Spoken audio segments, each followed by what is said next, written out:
Quelques mois après son acquittement devant le tribunal pénal, O.J. Simpson est l'accusé d'un procès civil.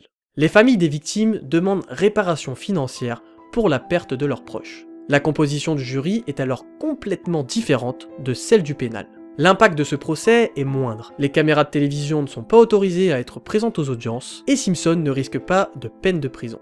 Le 4 février 1997, Simpson est reconnu coupable de la mort de Ronald Goldman et de Nicole Brown. Il est alors condamné à payer 33 millions de dollars de dommages et intérêts. Mais O.J. déclare être déjà endetté de plus de 850 000 dollars en raison de son premier procès.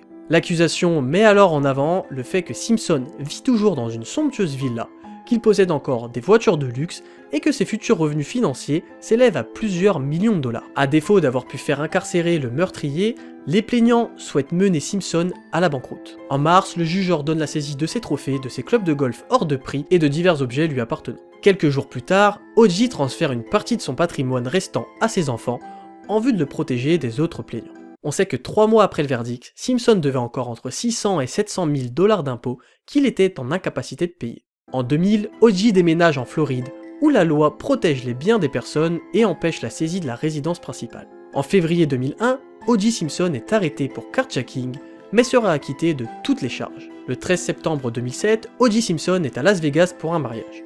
Un courtier en vente aux enchères lui apprend que des collectionneurs sont en ville, qu'il possède certains de ses objets personnels, tels que de souvenirs sportifs, des photos de famille et le costume qu'il portait le jour de son acquittement. 3 jours plus tard, O.J. est arrêté à Las Vegas pour séquestration, vol à main armée et agression de 2 négociants d'objets de collection sportifs. Il est libéré sous caution, une caution de 125 000 dollars le 20 septembre, mais obtient une interdiction de quitter le pays.